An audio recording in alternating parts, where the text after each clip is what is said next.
Hello guys, तो आज हम आपको पढ़ाएंगे फ्यूचर परफेक्ट कॉन्टिन्यूअस टेंस। ठीक, कल हमने आपको पढ़ाया था पास्ट परफेक्ट कॉन्टिन्यूअस टेंस। और आपको इतना बता दें कि फ्यूचर परफेक्ट कॉन्टिन्यूअस टेंस बहुत इंपॉर्टेंट है बोर्ड एग्जाम के लिए। ठीक, और बाकी जितने भी आप स्कूल में एग्जाम होते हैं उनके लिए भी इंपॉर्टेंट है। तो ये वीडियो आपके लिए बहुत इंपॉर्टेंट होगी, तो अच्छे से देखिएगा।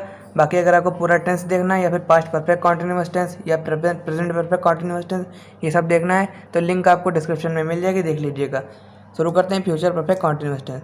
सबसे पहले जान लेते हैं कि फ्यूचर परफेक्ट टेंस और फ्यूचर कॉन्टिन्यूअस टेंस ये होता क्या है।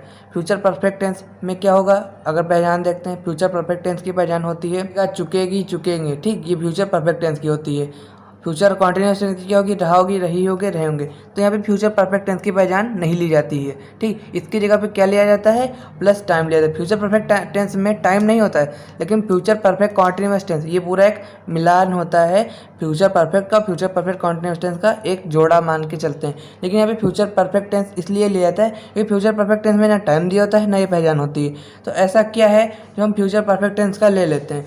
फ्यूचर परफेक्ट टेंस का हम यहाँ पे लेते हैं हेल्पिंग वर्ब। हेल्पिंग वर्ब होते हैं मेरे विल हैव, बीन नहीं होता है यहाँ पे।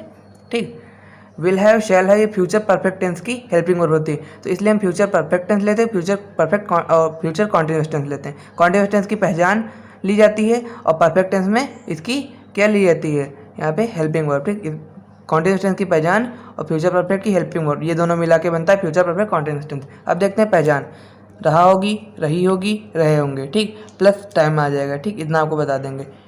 ये अभी एग्जांपल बताएंगे। रहा होगी, रही होगी, रहे होंगे हमारी कॉन्टिन्यूअस टेंस की होती है। कौन सी, फ्यूचर कॉन्टिन्यूअस टेंस की ये पहचान होती है। लेकिन अगर टाइम भी साथ में दिया होगा तो फ्यूचर परफेक्ट कॉन्टिन्यूअस टेंस हो जाएगा, ये पहचान होगी। हेल्पिंग वर्ब होगा हमारा विल या शैल। विल या शैल फ्यूचर टेंस की होती है, चाहे जितने भी फ्यूचर टेंस हों, 4 प्रकार के होते हैं, सब में विल या शैल हेल्पिंग वर्ब होती है। लेकिन उसमें थोड़ा सा डिफरेंस हो जाता है। यहाँ पे विल या शैल तो होगा ही, साथ में फ्यूचर परफेक्ट कॉन्टिन्यूअस टेंस है तो यहाँ पे हैव और बीन लग जाएगा, हैव बीन। अगर यहाँ पे फ्यूचर परफेक्ट टेंस होता है, कॉन्टिन्यूअस टेंस ना होता, फ्यूचर परफेक्ट टेंस होता तो क्या होता है, will have, shall have. Future continuous tense होता तो क्या हो जाता है, will be, shall be. Been ना होता, विल बी, शैल बी हो जाता। लेकिन फ्यूचर परफेक्ट कॉन्टिन्यूअस टेंस में क्या होगा, विल या शैल लगेगा, तो ऐसे होगा विल हैव बीन या फिर शैल हैव बीन, ऐसे भी लिख सकते हैं, विल हैव बीन या शैल हैव बीन। विल या शैल कब लगेगा, हम आपको रूल लिखा रहे हैं। ठीक, तो हेल्पिंग वर्ब हो गई। अब वर्ब की कौन सी फॉर्म, आईएनजी फॉर्म। वर्ब की कौन सी फॉर्म हो जाएगी, आईएनजी फॉर्म हो जाएगी। ठीक, जैसे मान लीजिए रन है तो रनिंग हो जाएगा, गो है तो गोइंग हो जाएगा। ठीक, अब अफर्मेटिव सेंटेंस की स्ट्रक्चर पे आते हैं, उसी से आपको पता चलेगा कि क्या क्या है इसमें। ठीक, तो हम आते हैं फ्यूचर परफेक्ट कॉन्टिन्यूअस टेंस के पहले स्ट्रक्चर पे, वो भी अफर्मेटिव सेंटेंस। अफर्मेटिव सेंटेंस सकारात्मक वाक्य, सब्जेक्ट लगेगा, फिर विल या शैल लगेगा, फिर हैव बीन लगेगा, फिर वर्ब की आईएनजी फॉर्म लगेगी। ठीक, कि हमने अभी को बताया फॉर्म कौन सी, आईएनजी लगेगी, प्लस ऑब्जेक्ट, प्लस सिंस या फॉर लगेगा। सिंस कब लगेगा, फॉर कब लगेगा, हमने आपको पिछली वीडियो में बताया है। अभी जब एग्जांपल कराएंगे वहाँ पे बताएंगे कब लगेगा सिंस, कब लगेगा फॉर। तो इसके लिए आप रुके रहिए। बाकी टाइम लग जाएगा लास्ट में, टाइम जो भी दिया होगा, 2 दिन, 4 दिन, 5 दिन, 2 बजे या 3 बजे, ठीक, सुबह के समय, तो वो हमारा टाइम लास्ट में होगा। अब नेगेटिव सेंटेंस के स्ट्रक्चर पर देख लेते हैं। नेगेटिव सेंटेंस का स्ट्रक्चर क्या है, negative sentence subject plus will या शैल। हमने हर बार बताया आपको, हर वीडियो में बताया, जितनी भी वीडियो आप टेंस के देखेंगे कि जब भी हेल्पिंग वर्ब होगी, हेल्पिंग वर्ब के जस्ट बाद क्या लगेगा, नॉट। हमने इस पर ज़्यादा आपको ध्यान दिलाया क्योंकि यहाँ पे कई बार बच्चे कर देते हैं विल या शैल के बाद हैव बीन लगा देते हैं, फिर नॉट लगाते हैं। हमारे सब्जेक्ट है प्लस विल या शैल, फिर हैव बीन लगा देंगे, बाद में नॉट लगाएंगे, ये गलत होगा। पहले विल या शैल लगेगा, फिर नॉट लगेगा, फिर हैव बीन लगेगा। इन विल या शैल और हैव बीन के बीच में क्या आ जाएगा, नॉट, नेगेटिव सेंटेंस में। प्लस वर्ब की आईएनजी फॉर्म हो जाएगी हैव बीन के बाद, प्लस ऑब्जेक्ट, प्लस सिंस या फॉर। कब लगेगा अभी आपको बताएंगे, प्लस टाइम लग जाएगा। ठीक, अब इंट्रोगेटिव सेंटेंस देख लेते हैं। इंट्रोगेटिव सेंटेंस हमारे 2 प्रकार के होते हैं। एक होता है यदि वाक्य कैसे शुरू होगा, और एक हमारे इंट्रोगेटिव सेंटेंस होता है जब क्वेश्चन और सेंटेंस के बीच में आया हो। तो पहले देखते हैं यदि वाक्य कैसे शुरू हो। तो क्या करेंगे, पहले हम हेल्पिंग वर्ब ले आएंगे। जब भी इंट्रोगेटिव सेंटेंस में पढ़ेंगे हेल्पिंग वर्ब पहले आ जाएगी। हेल्पिंग वर्ब हमारी क्या है, विल या शैल।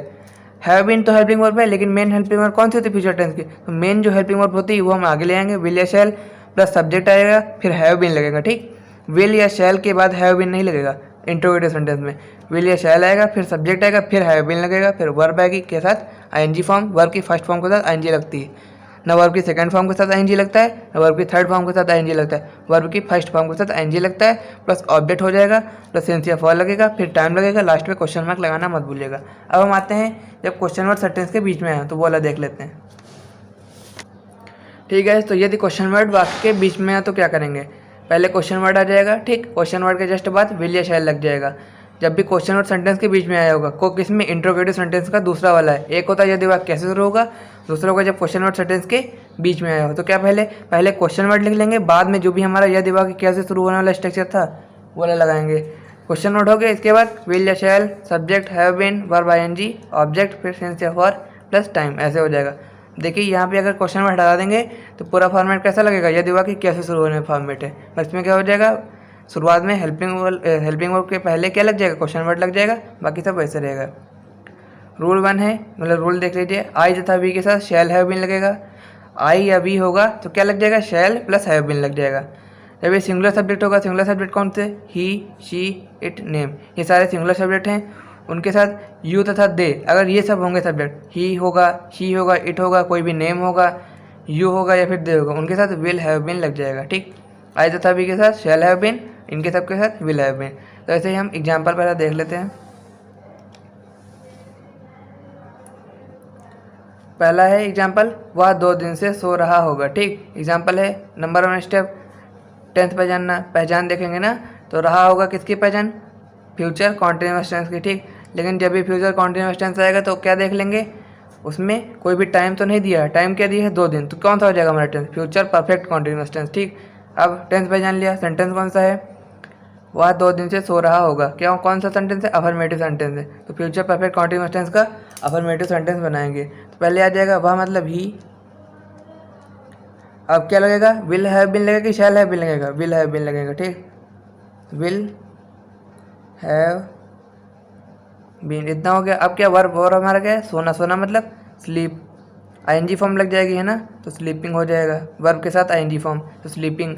अब इतना हो गया, लगेगा क्या, सिंस लगेगा, फॉर लगेगा, क्या लगेगा यहाँ पे, फॉर लगेगा, क्या लगेगा, फॉर। फॉर क्यों लगेगा, ये अनिश्चित समय है, 2 दिन, 2 दिन कब हो सकता है, आज से पहले वाले भी 2 दिन हो सकते हैं, 2 साल पहले वाले भी 2 दिन हो सकते हैं, 3 साल पहले वाले भी 2 दिन हो सकते हैं, वर्षों पुराने भी 2 दिन हो सकते हैं। ठीक, तो इसलिए यहाँ पे अनिश्चित समय तो फॉर लग जाएगा, फॉर 2 डेज। ठीक, ऐसे देख लेते हैं दूसरा सेंटेंस, वह 2 महीने से नहीं पढ़ रहा होगा, रहा होगा फ्यूचर कॉन्टिन्यूअस टेंस, लेकिन जब भी फ्यूचर कॉन्टिन्यूअस टेंस आएगा क्या देखेंगे, कहीं वहाँ पे टाइम तो नहीं दिया है, वह 2 महीने से नहीं पढ़ रहा होगा, यहाँ पे क्या है, 2 महीने मतलब टाइम दिया है, तो फ्यूचर परफेक्ट कॉन्टिन्यूअस टेंस हो जाएगा, क्योंकि यहाँ पे टाइम दिया इसलिए फ्यूचर परफेक्ट कॉन्टिन्यूअस टेंस हो जाएगा। अब सेंटेंस क्या है, यहाँ पे देखिए नहीं आया, तो नहीं मतलब negative sentence, future perfect continuous tense का निगेटिव सेंटेंस बनाएंगे, वह मतलब ही। अब क्या लग जाएगा, विल लग जाएगा है ना, ही के साथ विल। अब यहाँ पे हैव बीन मत कर दीजिएगा, विल नॉट फिर हैव बीन लगेगा, विल नॉट हैव बीन। यहाँ पे जो हैव बीन, अगर ये देखा जाए यहाँ पे अगर विल ना होता, अगर हैव बीन होता, तो हैव बीन किसकी होती है, helping verb, present perfect continuous tense की। ठीक, अब पढ़ना मतलब रीडिंग। ठीक, तो रीडिंग हो जाएगा, पढ़ना मतलब रीडिंग। ठीक, अब क्या होगा, he will not have been reading. अब क्या होगा, इसके बाद सिंस या फॉर लगेगा, क्या लगेगा यहाँ पे, फॉर लगेगा। 2 महीने क्या हो सकता है, आज से पहले वाले भी 2 महीने हो सकते हैं, कई साल पहले वाले भी 2 महीने हो सकते हैं, तो फॉर लग जाएगा, यह अनिश्चित समय है ना, फॉर 2 मंथ्स। ठीक, अब यहाँ देख लेते हैं, क्या राजू 3 बजे से ट्रेन से दिल्ली आ रहा होगा, क्वेश्चन मार्क यहाँ लगे। ठीक, क्या लगा है, मतलब इंट्रोगेटिव सेंटेंस, क्वेश्चन मार्क है ना, इंट्रोगेटिव सेंटेंस है, यहाँ पे क्वेश्चन वर्ड आया तो मतलब इंट्रोगेटिव सेंटेंस। किस प्रकार का इंट्रोगेटिव सेंटेंस है, जब क्वेश्चन वर्ड सेंटेंस के बीच में आया हो, क्या वो वाला है, नहीं है, क्योंकि यहाँ पे वाक्य क्या से शुरू हो रहा है, तो वही वाला फॉर्मेट देख के करेंगे। फ्यूचर परफेक्ट कॉन्टिन्यूअस टेंस है, क्योंकि यहाँ पे टाइम दिया है और रहा होगा दिया है। ठीक, तो फ्यूचर परफेक्ट कॉन्टिन्यूअस टेंस है, तो फ्यूचर परफेक्ट कॉन्टिन्यूअस टेंस का इंट्रोगेटिव सेंटेंस का कौन सा सेंटेंस है, जब वाक्य कैसे शुरू होना है। तो पहले क्या आ जाएगा, सब्जेक्ट क्या है हमारा, राजू, राजू मतलब क्या लग जाएगा, नेम है, नेम के साथ विल लगेगा है ना, पहले विल आता है ना जब वाक्य कैसे शुरू होना सेंटेंस होगा, विल। अब राजू लग जाएगा। अब ठीक, इतना हो गया। अब इसके बाद क्या करेंगे, हम हैव बीन लगा देंगे, विल राजू हैव बीन। ठीक, इतना हो गया। इसके बाद वर्ब देखेंगे, वर्ब हमारा क्या है, आना, आना मतलब कम, तो क्या हो जाएगा, कमिंग हो जाएगा। ठीक, आईएनजी फॉर्म लग जाएगी ना वर्ब की फर्स्ट फॉर्म के साथ, तो कमिंग हो जाएगा। इसके बाद ऑब्जेक्ट क्या है, दिल्ली, दिल्ली है ना, ट्रेन से दिल्ली मतलब फ्रॉम, क्या हो जाएगा, दिल्ली, सॉरी फ्रॉम दिल्ली, एक मिनट सीधा कर लें, हाँ, बाई द ट्रेन। ठीक, बाई द ट्रेन, इतना हो गया बाय द ट्रेन। अब क्या हुआ, अब कितना बचा, सब हो गया। अब क्या लगाएंगे, सिंस या फॉर, क्योंकि ऑब्जेक्ट हमारा हो गया, विल लग गया, सब्जेक्ट हो गया, हैव बीन लग गया, वर्ब के साथ आईएनजी हो गई, फ्रॉम है ना, और फिर यहाँ पे हमारा ऑब्जेक्ट हो गया from Delhi by the train, ये पूरा ऑब्जेक्ट हो गया from Delhi by the train. अब क्या बचा, सिंस लगाएंगे, फॉर लगाएंगे, क्या लगाएंगे यहाँ पे 3 बजे, 3 बजे करेक्ट टाइम है ना। अब आप ये भी कह सकते हैं कि आज से 2 साल पहले वाला भी 3 बजे हो सकता है, आज वाला भी 3 बजे हो सकता है, परसों वाला भी 3 बजे हो सकता है, लेकिन हो तो सकता है, लेकिन हमको एक टाइम दे दिया गया परफेक्ट कि ये 3 बजे हैं, 3 बजे ही हैं, ठीक। तो इसलिए हम यहाँ पे क्या लगाएंगे, सिंस, क्योंकि यहाँ पे हमको एकदम परफेक्ट टाइम मिल गया है, सिंस। अब क्या टाइम हो जाएगा, सिंस के बाद जो भी टाइम दिया होगा क्या है 3 o'clock, ठीक, 3 o'clock, ठीक। तो यहाँ पे हमारा कंप्लीट हो गया है फ्यूचर परफेक्ट कॉन्टिन्यूअस टेंस। कल हम आपको पढ़ाएंगे फिजिक्स, ठीक। तो आज सारे टेंस कंप्लीट हो गए हैं, टेंस का जितना भी बेसिक था एकदम निचोड़ के हमने आपको बता दिया, जितना मुझको आता था, शायद जितना मुझको आता था और जितना मुझे पढ़ाया गया है अभी तक वो हमने आपको सब कुछ बता दिया है। फिर भी जो कमी रह गई उसके लिए सॉरी। बाकी वीडियो अच्छी लगी लाइक कीजिएगा, शेयर कीजिए, सब्सक्राइब करना मत भूलिएगा। Thank you.